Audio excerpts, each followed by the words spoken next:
gentlemen, it gives me great pleasure to introduce Tim Day, who I've known for many, many years, and what he doesn't know about recordings of all sorts is probably not worth knowing from his time at the National Sound Archives. But his knowledge of English cathedral music is absolutely extraordinary. So I know we're in for a very, very interesting talk this evening. So thank you very much for coming, Tim. We look forward to it. It's a great pleasure, an honour to be here and to celebrate this astounding archive that Colin has put together. It's a wonderful, as Colin said, I worked in the National Sound Archive for many years. When I went to university to be, as they say, educated in the music department, they had no recordings at all, and you were positively discouraged from ever listening to a recording. If you wanted to find out how Wagner went or Monteverdi went, you either sat in the library and looked at the score, or you got friends together around the piano and played it, and that was the way to get to know music. Well, there was something in that, but in the 1970s it was a little bit peculiar, and very odd that I should have spent my time after that dealing with the history of performance, which has now become rather a good subject, which many doctorates are written on in universities. It's rather an odd sensation. As I got older and older, I've become more and more fashionable, which is a peculiar but rather a nice feeling.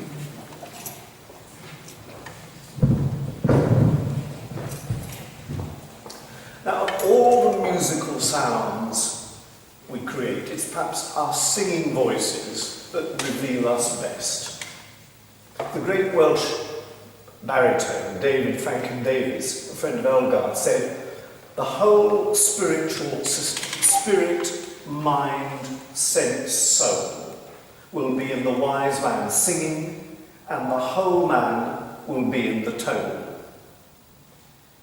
This was as true for the performing styles of the blues in the Deep South in North America at the end of the 19th century, or of scat singing during the bop era, or Tibetan chants, or Balkan folk music, or Byzantine chants of the Eastern Orthodox Church. So why did these choirs of men and boys sing in the way they did in the 20th century in English cathedrals? By the middle of the 20th century, we knew that nowhere else did human beings make sounds like this, because by then recordings of music had been systematically documented. Why did they sing like that? We all know what traditional English cathedral singing sounds like, but before we explore its history, let's have some of it ringing in our ears. We mean singing like this.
And like this.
We don't mean singing like this.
singing like this.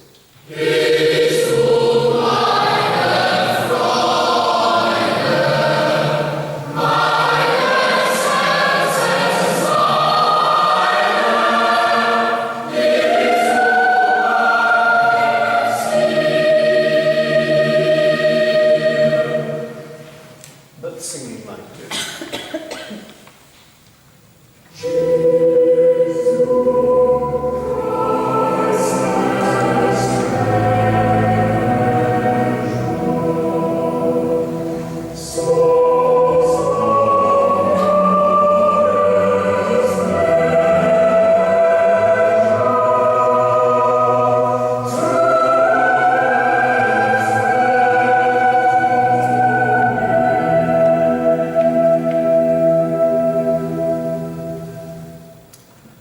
But was there ever an English cathedral sound?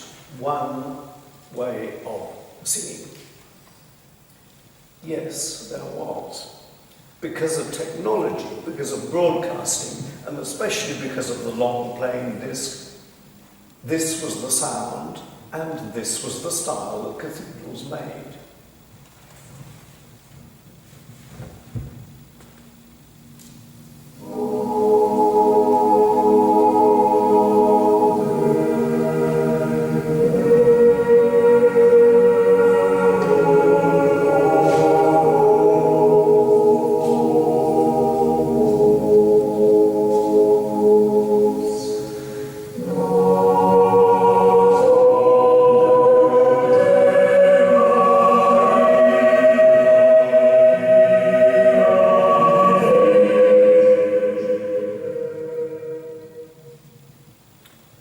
In fact, there was no cathedral choir in England in the middle of the 20th century that made a sound like that.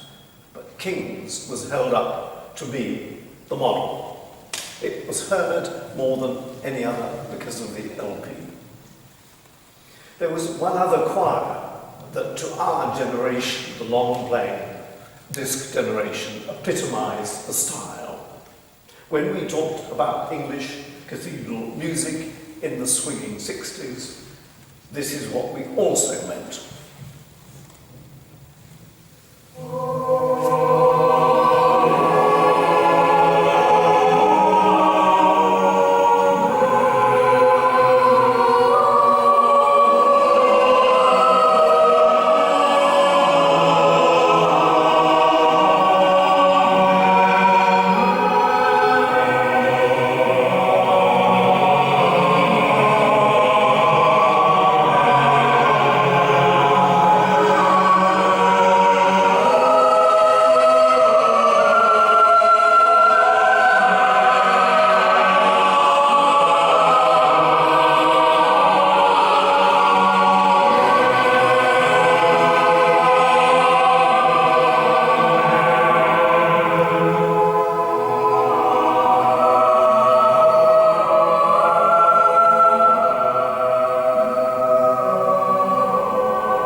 In 1952, an authority on English cathedral music explained that the essence of the style was the boy's voice, and that the men were at the best, their best when they blend with that clean, white sound, he said. A boy's voice like this, I'd suggest.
Such singing as those two choirs mourned in the King's obviously had such a great effect because they were in university towns and there was a shifting population listening to them at a very impressionable age.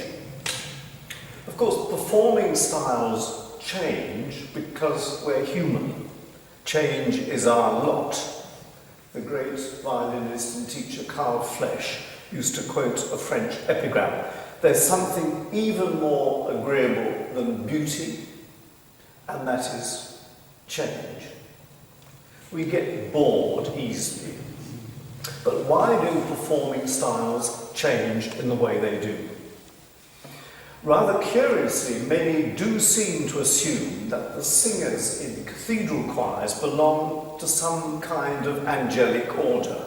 Not seraphim nor cherubim perhaps, but at least archangels, and sing as they have always sung, and will continue to do so, henceforward, even forever. In a novel published in 1988, the headmaster of a choir school at the fictional Alminster Cathedral reminds the parents of the unbroken tradition back to Thomas à Becket, to St. Augustine, this particular sound, a sound of unrivaled beauty and power. For 500 years, music has been composed to that top line of extraordinary sound, and it is in English cathedrals alone that it remains still uncorrupted, strong and free.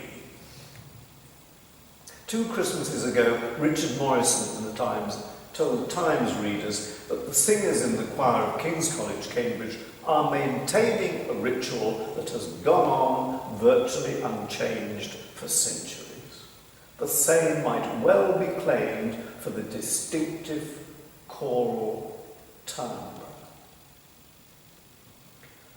But is this true? No. Like most ancient English customs, it was essentially invented by the Victorians. In 1852, a choir trainer called Lowell Mason came from Boston, Massachusetts, with the express purpose of listening to cathedral choirs. He went to evensong at Worcester Cathedral. He was astonished. Everything was characterized, he said, by rapidity of utterance. The psalms were carelessly enunciated, and the speed at which the words were gabbled out prevented any attempt of expressiveness of any kind. He went to St. Paul's. It was the same there. He thought that the men and boys were like guests at some cheap, third-rate American hotel where everyone thoughtlessly woofs down the food as fast as possible. It made you sympathise with the Puritans wanting to do away with church music altogether. The services at York Minster, he was told, were the best in the kingdom.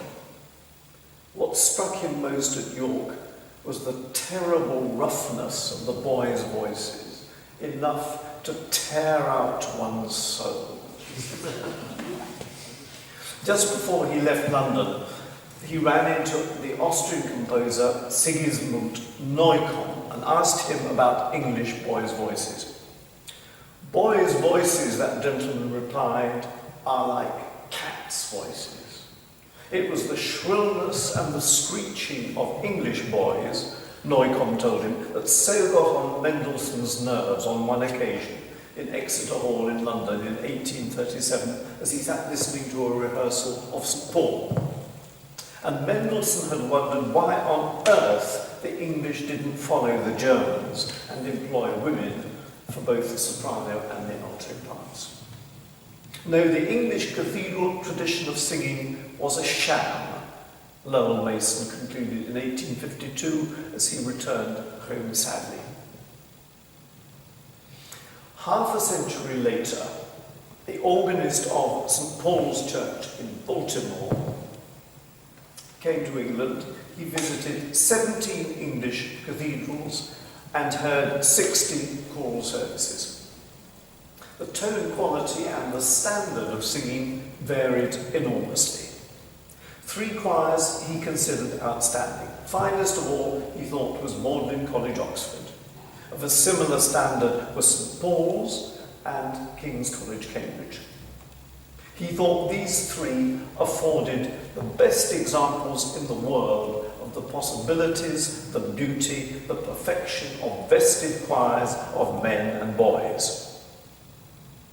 Very conveniently for historians engaged in trying to understand the performing styles, the organists at Magdalen and at St Paul's both wrote choir training manuals at this time, around 1900. At Magdalen, Varley Roberts, the organist there, his fundamental principle was to cultivate soft singing and to strengthen the head voice. The organist from Baltimore noticed that he never allowed the least forcing or pushing of the voice, and as a result produced the most beautiful tone quality that could be imagined. At King's too, Dr. Mann did not allow a single chest tone. The tone quality which resulted was of the utmost refinement, with unsleeping attention to attack, shading, and articulation. George Martin at St Paul's urged choirmasters never to allow a throaty sound to develop, what he himself called tonsillitic. In another choir training manual written at this time, Madley Richardson, the organist at Southwark, asked where you could hear this strong, full tone that ought to characterise boys' voices. Even now, he thought, in 1900, it could only be heard in very few places. It would perhaps be safe to say that their number might be counted on the fingers of both hands. The American visitor in 1900 thought the lay clerks at Westminster Abbey were very poor, but the choristers among the handful who were singing singing according to the precepts of the choirmasters I mentioned. The assistant at the Abbey, Walter Alcock, was also in charge of the choir at Holy Trinity, Sloane Square in London, where the American tells us he had a large and excellent choir of 40 boys who, like the boys at St Paul's and Magdalen and King's, sang with head tones entirely. If a recording of the Abbey choir in 1911, or at least of half a dozen boys from it with single voices on the lower parts, is compared with Walter Alcock's boys at Salisbury in 1928, and then with the trebles at King's in the 1970s, perhaps it's possible to discern a glimpse of the evolutionary line we seek. Incidentally, one of the trebles at Salisbury in 1928 is a boy called Bernard Rose.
at all about music, and the ecclesiologists wanted only the congregational singing of plain song.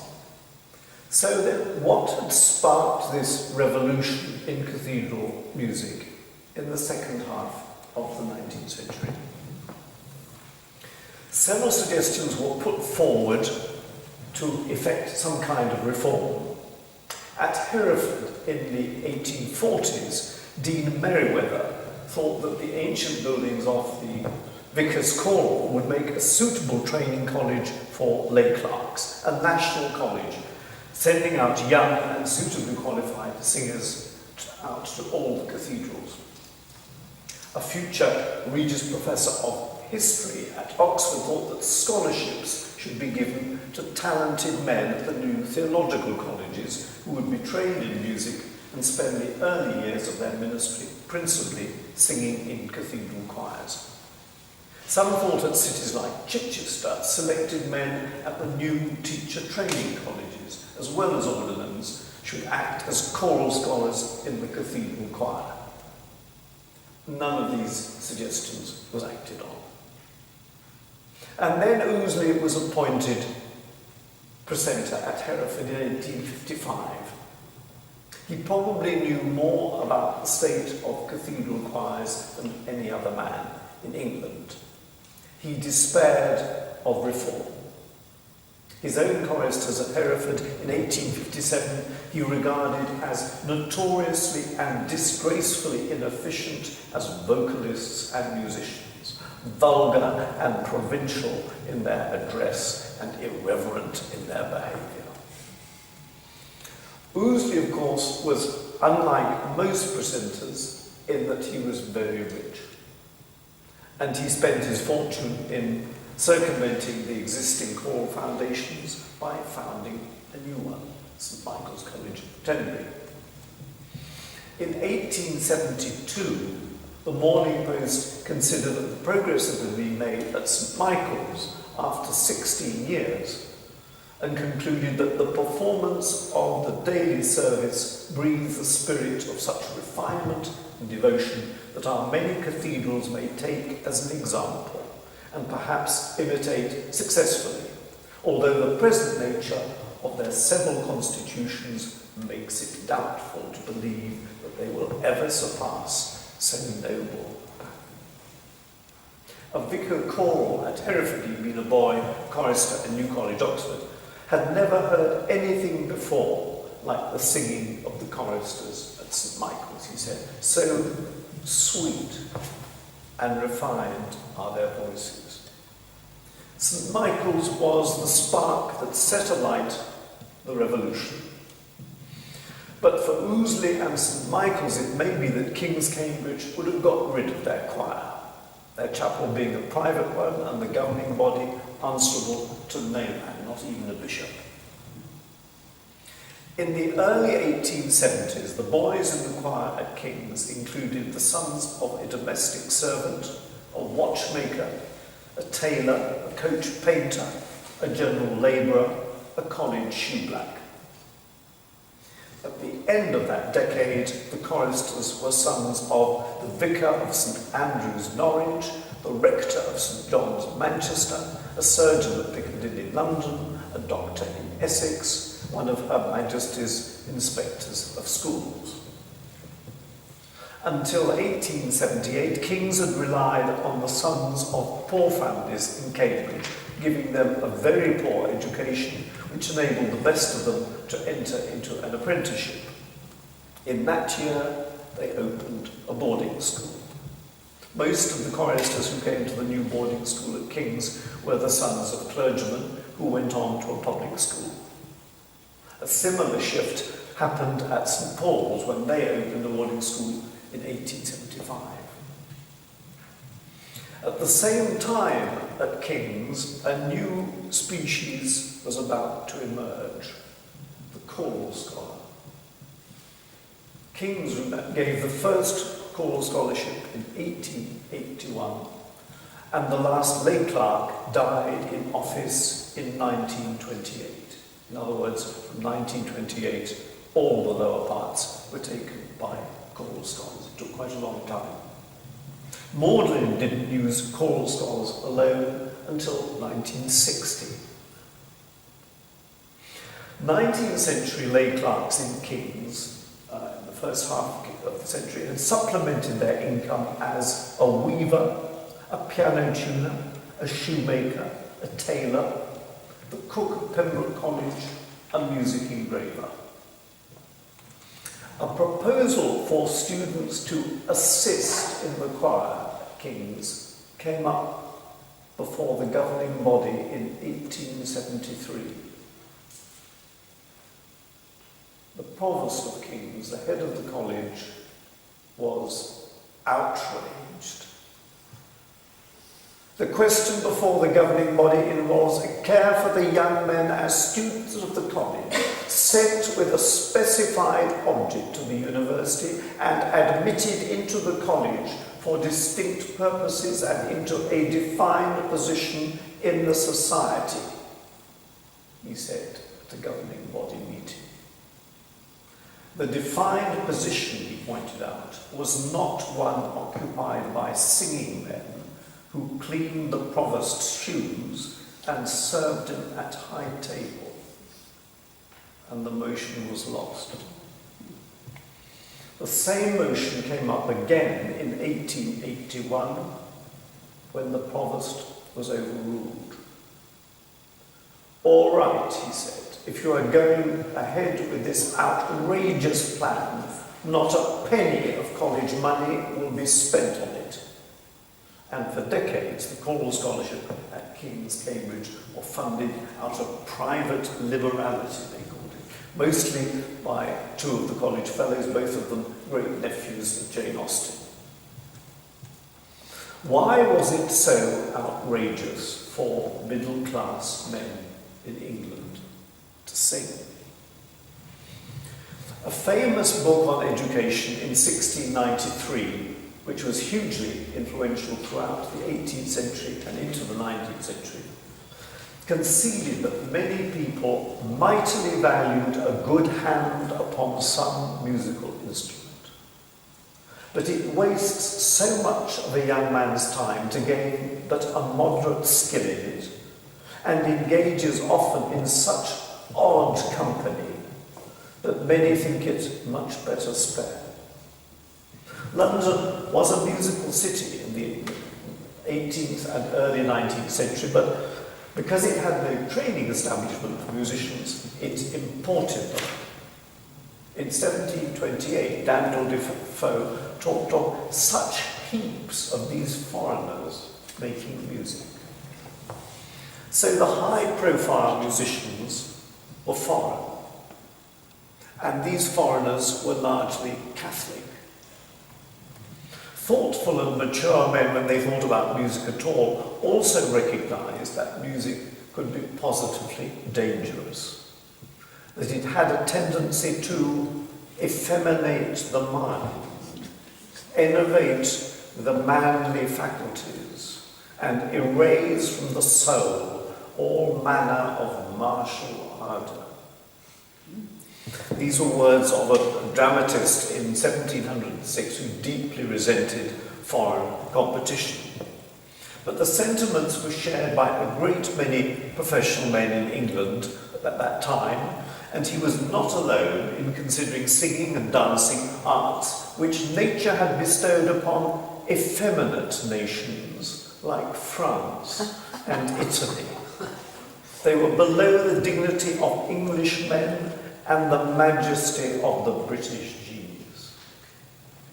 Foreignness, effeminacy, Catholicism. These connotations persisted throughout the 19th century.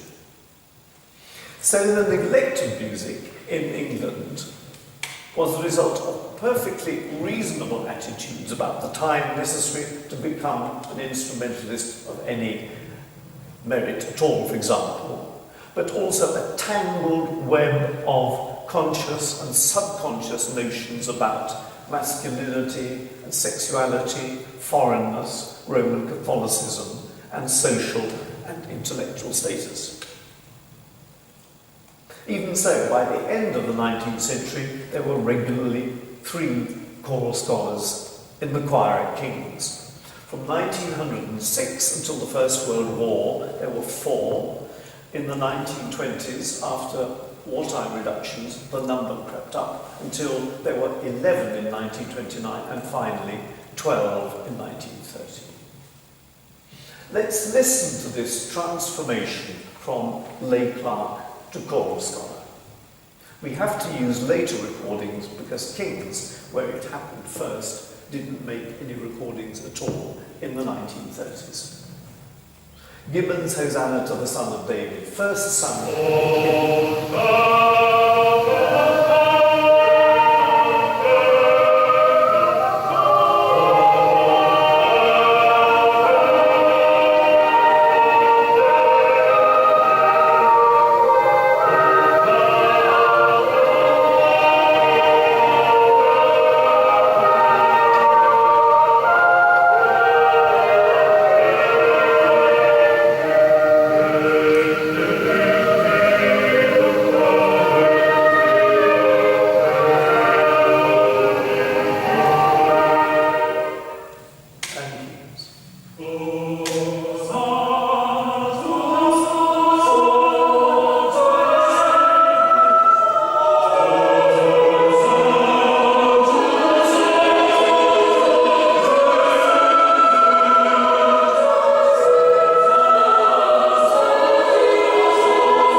society. Nearly all of them came from private schools, but not from the most famous. A master at one of these, former organist at Bristol and Wells cathedrals, explained in the 1920s that the first aim of a music teacher was to identify those boys said to be good at music and then stop all that dangerous nonsense. You must remember, he said to a gathering of music teachers, that when a normal, healthy English boy proves to be musically gifted, the smallest overdose of the food he is longing for will turn him into a monstrosity, which is neither normal, nor healthy, nor English. How might the singing style of King's in the 1960s be described? This is the moment when the LP made that style and that sound so well known. The ensemble is perfectly disciplined. Consonants are clearly enunciated and synchronized with unerring precision. The timbre is unforced and violent changes in dynamic are avoided. Even in forte, there's no sense of strain, no emotional outpouring. Expressive gestures are intense but subdued. Tempos are invariably steady, unlike the lay clerks. Vibrato is avoided. The tuning is immaculate. The sounds shine with an earthly, silvery glitter. Why did they sing like that? A very great number of the earlier choral scholars became schoolmasters or clergymen. Many of them were themselves sons of clergymen. They came typically from Anglican schools of the Woodard Foundation, Ardingly, Denstone, Lancing, Bloxham, from Christ's Hospital, from Haileybury, St John's, Leatherhead, Clifton, the recipients of a rather austere, serious-minded education. The historian David Newsom describes the characteristic emphasis in such an education on the moral and physical beauty of athleticism, the salutary effects of Spartan habits and discipline, the cultivation of all that is masculine and the expulsion of all that is effeminate, un-English, and excessively intellectual. And though not all the choral scholars were outstanding athletes, they all valued the conformity, precision, and teamwork that were encouraged and fostered in this society. Athleticism in the choir was team spirit that emphasised the importance of meticulous ensemble and immaculate blending. For some of them, at least, concentration on tiny details would in itself have a spiritual dimension. The Dean of St George's Chapel, Windsor, between the walls, explained to his sons that whatever we do matters. Moses began to teach that lesson to the Israelites by declaring that there was glory in the perfectness of the service which a man gave, even in the fixing of a tent peg in relation to the tabernacle. Or he might have said, in the timing of the D at the end of Lord on the third beat of the bar. For the cast of mind of these men was formed by the spiritual reformation of the 19th century, by the aftermath of the Oxford movement. John Keble thought that religion and poetry were akin because each should be marked by a pure reserve, a kind of modesty or reverence. And it was the function of poetry to facilitate the expression of glowing emotion, yet without prejudice to modest reserve. Sacred music was nearest to poetry of all the arts, he thought, particularly in its ability to pierce and draw out to the light the secrets of the soul, and must always shun showmanship, and the musicians never succumb to an insane longing for praise.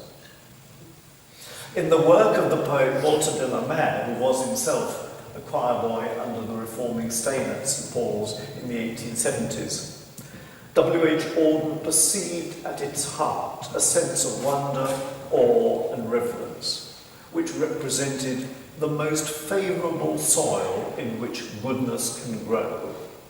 From this sense of wonder, according to Auden, can be learnt a style of behaviour and speech which is no less precious in art than in life. For want of a better word, we call it good breeding, though it has little to do with ancestry, school, or income. To be well-bred means to have respect for the solitude of others, whether they be mere acquaintances or, and this is much more difficult, persons we love.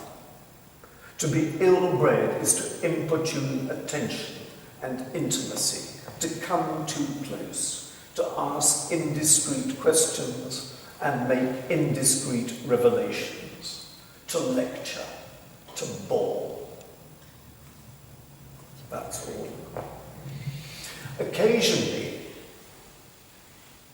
illness meant that singers from outside kings had to be drafted in for odd services in the 1920s. They usually left a practice in a state of shock, their eyes pricking at the ferociousness of the choirmaster's comments. Why was the style so disciplined and the rehearsal method so long, up to Wilcox, so aggressive? In 1889, the editor of the Musical Times conceded that musicians may as well acknowledge the strong prejudices against music and musicians, that many sensible men and women were sure that devotion to the study of music is inevitably attended by a weakening of moral and physical fibre, and so they avoid all personal contact or association with these nerveless and effeminate natures, destitute of any manly vigour or grit, who have never played cricket or been on a horse in their lives. Singing in a choir to generations around 1900 must be seen and heard as a manly pursuit. Manly, but not attention-seeking. The greatest English church historian of Victorian England in the 20th century was a magnificent rugby player, 3 years running a Cambridge Blue in the 1930s. Why, he was asked, did he play hooker? Because there in the scrum, he explained, you can do your good anonymously, with no sense of display. He did not wish to tear about on the field where people could watch him doing noble things and all that. So the sound an English cathedral or college choir makes depends, as do the sounds made by any community or society or civilization, on a whole web of associations and assumptions and traditions and cultural norms, all of them in perpetual flux. Depends on a particular organ in a particular acoustic, of course. Let's listen to the whole sweep of these changes in what is perhaps the most revealing aspect of a church choir singing the psalms. We could spend the whole evening on this, and the whole night on this. Here we're listening to technical developments, changes of a recording horn, microphone, magnetic tape, and vinyl disc. There are changes on ideas of how to chant. There are changing ideas on English pronunciation. There is the ability of musicians later on to scrutinise their own performances, which leads, among other things, to a concentration on tiny details. There is the introduction of the choral scholar and a new singing style.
Boris Ord, who was in charge of Kings from 1929 until 1957, was an opera lover. He took the name of Boris from Mussorgsky's Boris Godunov, which he was a fan of, he loved particularly, and his own name was Bernhard. He was half German. For 18 months in his 20s, he was a repetiteur in the Cologne Opera House. He liked performances to convey an improvisatory élan, some kind of spontaneity and sweep and intensity. His successor, David Wilcox, who was at King's between 1958 and 1974, was much more controlled and tighter and wished to avoid any hint of an emotional gesture. Boris Ord was not a chorister. David Wilcox was sent away from Cornwall to Westminster Abbey. His parents never visited him during his years as a chorister, even when he was in hospital having his tonsils out. The organist of Westminster Abbey, when Wilcox was a chorister, Ernest Bullock, was not an emotional man, Sir David himself suggested. Boris Ord noticed how, when the organ part got very difficult, when the page got very black, David steadied himself, holding back in the smallest degree. He did a Beamer's degree in 1 year and got a first, and then was called up. He made an excellent soldier and won the Military Cross. Then he read history and economics after the war and got another first. He began to conduct while he was still an undergraduate. He conducted from memory the Matthew Passion. Listen first then to our benchmark Kings under Wilcox, which became so familiar as the way English cathedral choirs should sing. And that opening phrase of that bird motet, and then later a phrase at O Pie, O Jesu.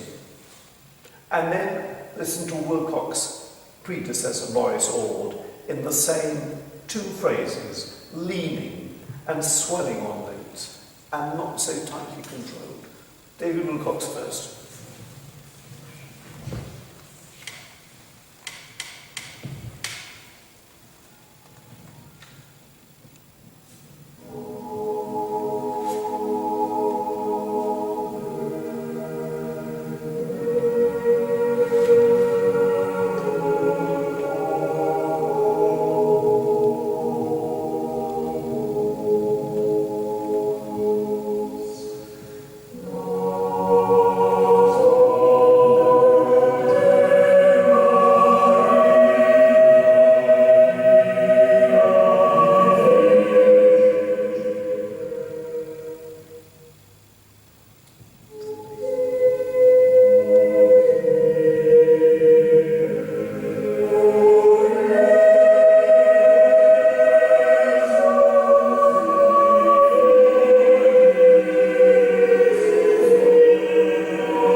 detail to the timing of consonants, to the explosive attack on vowels than there had been under Boris Ward.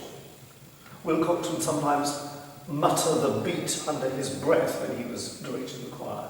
The weak beats to keep the rhythm absolutely taut. 1, 2, 3, 4. The phrase would be shaped with crescendi and diminuendo under Ord, which was almost completely missing under Wilcox. Wilcox ran his choirs like an army battalion, and his orders were obeyed without question as he expected them to be. He was meticulous about tuning, obsessive, some thought. He would stop and say, that note isn't flat, but it might be flat. One choral scholar said, it felt as though you ceased to be an individual person, a personality in your own right at all. You were a cog in a wheel, he said. It suited anyone in the 1960s coming from a boys' independent school. You never had any doubt as to what you had to do. Wilcox was always very clear and explicit, and you didn't forget if you failed to meet his demands. There was a story told by one of David's daughters that she thought was utterly characteristic of him. His mother would give her grandchildren sweets wrapped up with cellophane on the outside and then silver paper with a greaseproof paper backing. And children were required to put the cellophane paper in the bin. They must unpeel the greaseproof paper and then place the silver paper, which she was collecting, in a special container. Jeez Louise. Nevertheless, even under David Wilcox's disciplined control, recordings confirm that the style evolved. When the choir recorded that same motet by Bird again in 1964, 5 years later, 5 years after the first recording, there were slight but readily identifiable changes, I think. Long notes, instead of being held absolutely steady, now tended to intensify, and the dynamic range had increased a little. How could these changes be accounted for? Well, maybe Wilcox was determined to assert his authority his full authority when he first went to King's. And after a little while, he seems to have relaxed the tautness of his performing style, no doubt, instinctively. After all, this was the 1960s and student power. First, our starting point benchmark again, that which we've heard now twice before, that Bird motet in 1959, and then the same opening phrase 5 years later.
But there were other kinds of changes. The singing gradually began to develop a more incisive edge.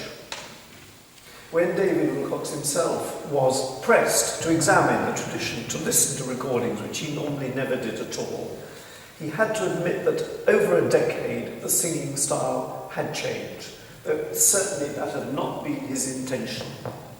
The choir had now begun to sing regularly, several times a year, with orchestras, and in retrospect, David realised that these young musicians in his charge had instinctively adopted a more incisive style, with no prompting from him to match the brass of the LSO or even the strings of the Academy of St Martin in the Fields, and that they preserved that incisiveness in chapel services.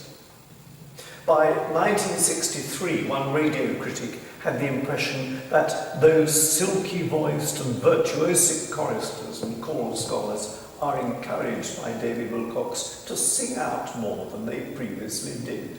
No less beautiful than before, the tone has more body in it.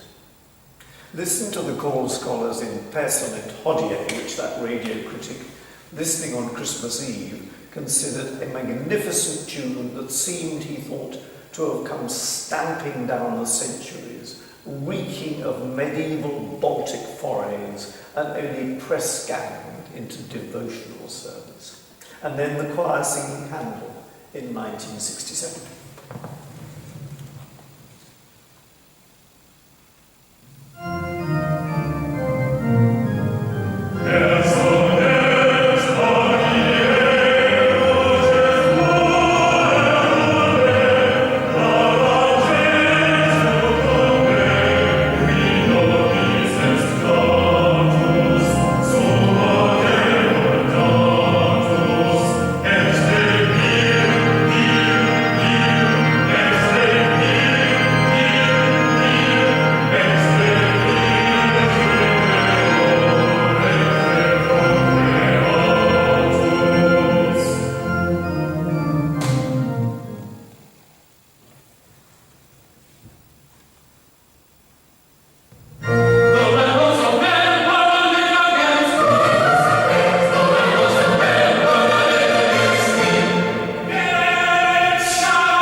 Then, of course, there was the technology itself, which gave opportunities for the performers to listen to their own performances, which they hadn't had before. On Boxing Day 1949, a choral scholar at King's wrote to a BBC producer, the producer of the Christmas Eve service, "I listened in company with the organ scholar and a few of the senior choral scholars, all of whom have heard the playback several times." This is in a homemade reel-to-reel tape. "The sound from the moving procession did not seem to be so well balanced as in previous years. We used, I think, to have a moving coil microphone between the choir stalls and facing west. With this arrangement, the sound of the choir singing in procession was picked up more evenly and conveyed a better sense of movement. May it not be that the organ microphone, in its present high position, though excellent for its primary purpose, does not pick up the choir as it moves eastwards so well as the old microphone at a lower level. Once the choir is in the stalls, the north-south ribbon microphone comes into its own, but the experiment of having a moving coil facing west might be worth trying at a rehearsal next year," and on and on and on. So they were listening very hard indeed. Harold Dark, the organist of St Michael's Cornhill in the City of London for 50 years, directed the music at King's during the war when Boris Ord was away with the RAF. For the Christmas Eve service in 1945, Harold Dark's farewell to King's, Boris Ord insisted that he himself play the organ and Harold Dark direct, and that they sang for the first time a carol by Harold Dark called "In the Bleak Midwinter." Now, foolishly, I didn't have a copy of this myself. I'd heard it in the British Library, and I'm going to describe it to you, when, of course, Colin, I realised, has got one. Very stupid of me, Colin, I'm very sorry. Anyway, this performance in 1945 of "In the Bleak Midwinter" is very straightforward. It moves rather lumpily from one beat to the next, on and on, like that.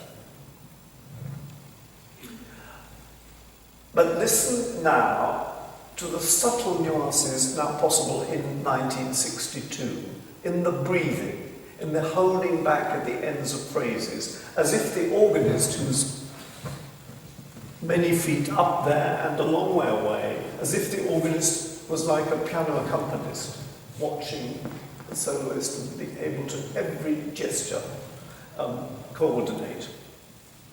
Here it is.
That was why Wilcox's legacy was so important, crucially important. It could be lived with and easily listened to again and again and again and analysed and imitated because of the existence on vinyl disc. And while King's and Wilcox were issuing 2 or 3 discs or a box set and 3 commercial LPs each year, most of the other choirs at the Choral Foundations were releasing 1 or 2 LPs a decade. And by the 1960s and 70s, there was a much steadier stream of choral scholars. Christchurch, by the 1980s, had 6 choral scholars and 6 lay clerks. New College the same. The ideal, David Wilcox thought that was, having young lay clerks and choral scholars. And then scholarships were being established at universities like York and Norwich and Durham. And one increase, of course, of that number was the establishment of degree courses in music at British universities. Another reason was modified attitudes towards the changing voice of teenage boys. The advertisements for the first choral scholarships at King's stipulated that candidates must be under 25 years of age. Sir George Martin at St Paul's at the turn of the century, whom I kept quoting earlier on choir training, articulated the most commonly held view. A boy whose voice is changing or broken ought no more to be allowed to sing than a man with a fractured limb ought to be permitted to walk or use it. It was Sir Sidney Nicholson who determined to overturn the belief that it was treacherous for an adolescent boy to sing very much. In the first decade of the School of English Church Music, in the 20s and 30s, later the Royal School of Church Music, Nicholson concentrated on the trebles in church choirs, but in the later 1930s he made a point of encouraging teenage boys to sing. In 1940 he established an annual festival service in Gloucester Cathedral for schoolboys from all over the country, and then in 1942 inaugurated the annual summer vacation cathedral courses. The Dean of Gloucester was astonished at the results at that first one, at the beautiful and rich tone the boys produced, none of them more than 18. Let's hear that change with a Wilcox connection. Here is Westminster Abbey, the choir expanded with a few others that called their special choir, expanded with London Church boys and men. And he's singing, David Wilcox is singing here in 1931 as a treble. And then King's under his direction, that's 1931, and then King's in 1960. David Wilcox seems to have been in the habit of mercilessly reminding his singers at Worcester during his years there in the 1930s that Worcester's best day is equal to Cambridge's worst. By Cambridge, he certainly meant King's. Here he is as a treble singing in 1931.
Recording and broadcasting had created tastes and markets for new music, that is a great deal of old music, of early music.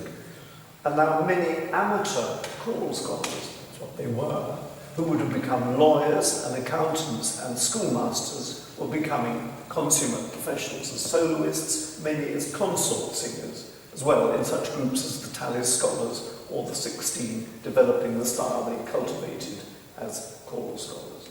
I mean just talking up to the 1960s, but let's have a glimpse now of what happened, the effect of those changes over many decades up to the 1960s.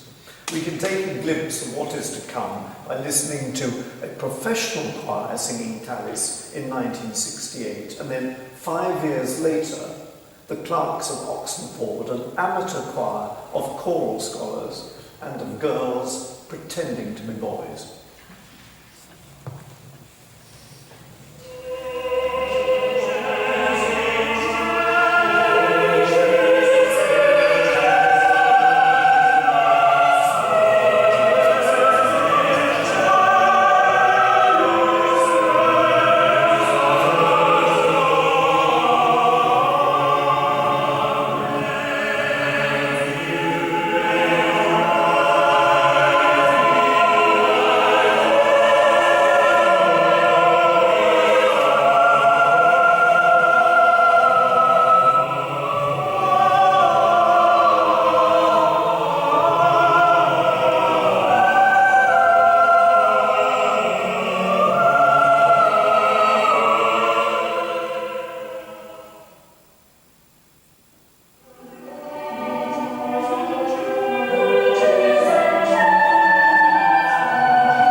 Englishmen have been allowed to sing, and these new kinds of musicians have created a new singing style, aspects of which we hear everywhere in cathedral choirs, in the King's Singers and the Tallis Scholars, the 16, which is a tenebrae, exaudi singing contemporary music. When Brian Kay, Wilcox choral scholar and first generation King's singer, became the chorus master of the Huddersfield Choral Society, the singers noticed that he tried to give them, they said, the precision of the King's singers. No, it was the influence of the rehearsal techniques he learnt as a choral scholar under Wilcox that he was trying to teach them. Of course, I haven't told the whole story. They were the choristers of Westminster Cathedral, where George Malcolm wanted none of the tame, cooing and pretty fluting sound of kings, an insult to boyhood, he considered it, an artificial and quite unnatural sound. He wanted power and resonance, which he knew boys could produce, and no more emasculated angels on Christmas cards.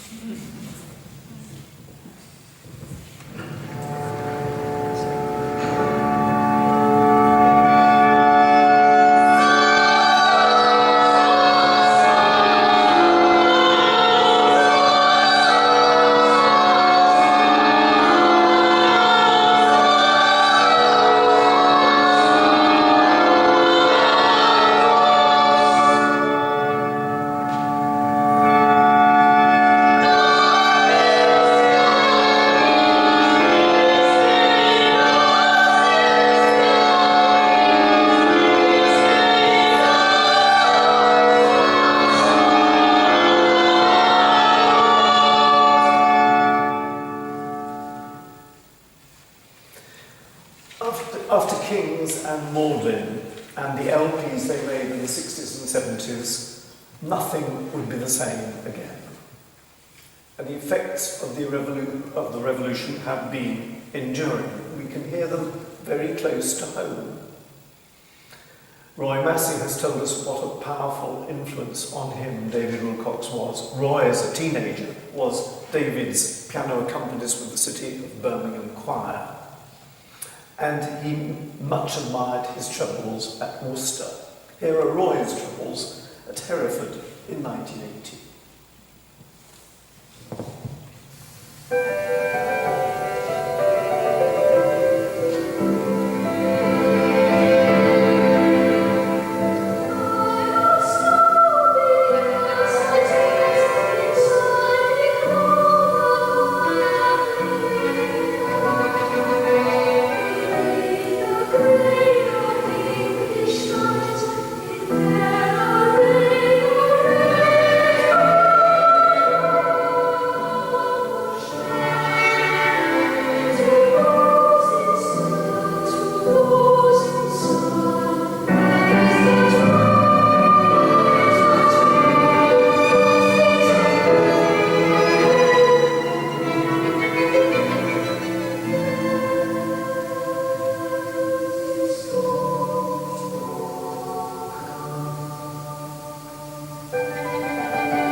And now, of course, there are gap year choral scholars everywhere between school and university. Hereford introduced gap year choral scholars and organ scholars 8 years ago.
In 1850, I don't think anyone would have given odds of even 5,000 to 1 for a revival of cathedral music.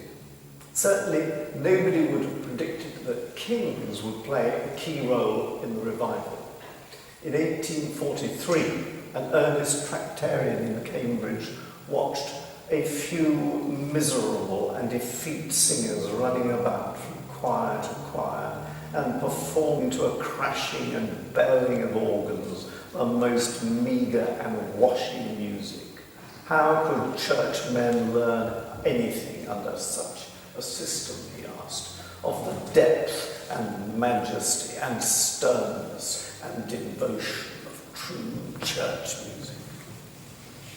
Neither could anybody possibly have foreseen that millions of men and women all over the planet, millions, would be listening simultaneously to the same service in King's Chapel, the festival of 9 lessons and carols that began 100 years ago this year. What are they making of it? People of many faiths and many of none, a community of listeners. In 1992, a report on church music commissioned by the Archbishops of Canterbury and York concluded that we belong to a generation which has grown up knowing little of the language of religion or of the basic doctrines and faith of Christianity. Our culture is fragmented and secular, and for most people, choral evensong, for example, has little to offer except beautiful music. What was beautiful music, though? The singing of cathedral choirs and the concert-giving choirs could certainly be listened to and was not infrequently used as muzak to create the perfect ambience and to enhance customer experience in upmarket bookshops, for example. The sonic image of this music was also popular on certain radio stations, ideal tracks for the days when the rain just won't stop falling, for the days when the phone hasn't stopped ringing for a minute, for bad hair days and bad mood days, for smooth classics, etc. But what would Parry and Elgar and Vaughan Williams have made of merely beautiful music? There was a headline in the Daily Telegraph in March 2016 which said, "Looking for Britain's future leaders? Try choral evensong." And it reported that there was a quiet revival as Christians, Jews, Muslims and atheists alike sought solace in choral music and prayer book services in Oxbridge chapels. Not tourists, but more and more students were attending. Usually no fewer than 150 were present at evensong at New College, Oxford. On Saturdays at King's Cambridge during term time, they expect now between 500 and 600. It mirrors a similar trend reported by cathedrals across England for growing congregations at choral midweek services. In adult life, the late, much lamented composer Jonathan Harvey, a chorister at St Michael's College, Tenbury, practiced Buddhism and was drawn to Christian and Eastern mystical traditions. Music, he thought, could be regarded as entertainment or even killing time, or, as he hoped, his own music could be regarded as an education, a school for life in which one's feelings are refined and one's philosophy and spirituality are led on to greater things.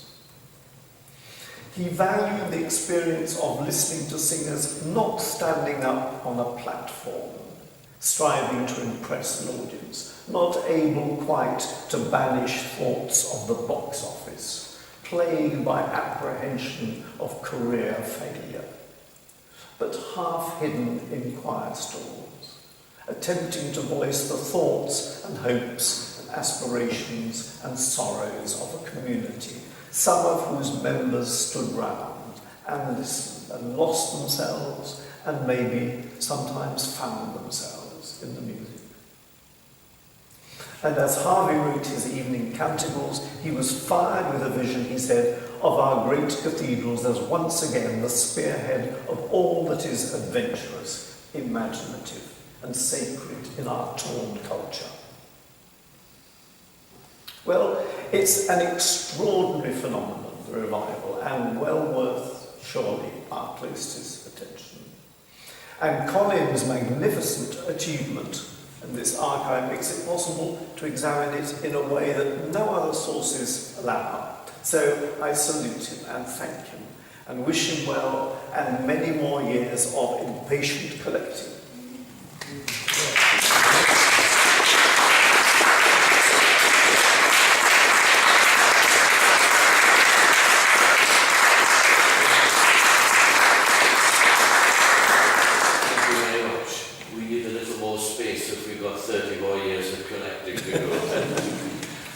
What I think was so wonderful about your lecture, Tim, was the dispelling of the myth that the tradition of English cathedral music has been magnificent for millennia, and it hasn't.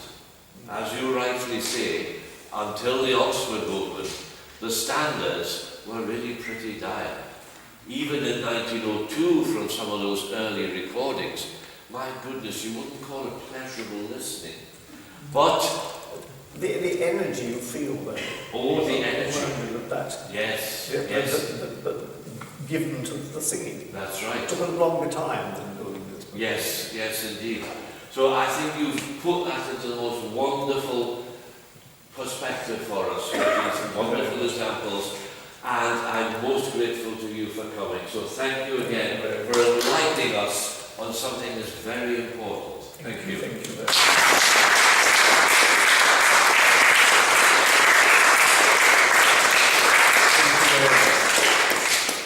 Now, we do have a glass of wine down in the boardroom, and as there is not a huge amount of us this evening, which is more a pity for those who haven't come, I think we'll get our glass of wine, we'll take a few extra bottles, and we'll walk across to the exhibition room and have it in there, which is much more intimate and cosy. And one particular board to look at, the Westminster Cathedral Choir, wonderful, vibrant sound. That came about because George Malcolm used to go to the Church of the Immaculate Conception, and the boys there sounded just like that. Now, about 5 or 6 years ago, Tim was talking on a radio broadcast to, I think it was Christopher Page. Yes, or MacDonald or someone. Anyhow, you were talking about that choir. And Tim said, wouldn't it be wonderful if we knew what they sounded like, but they didn't record.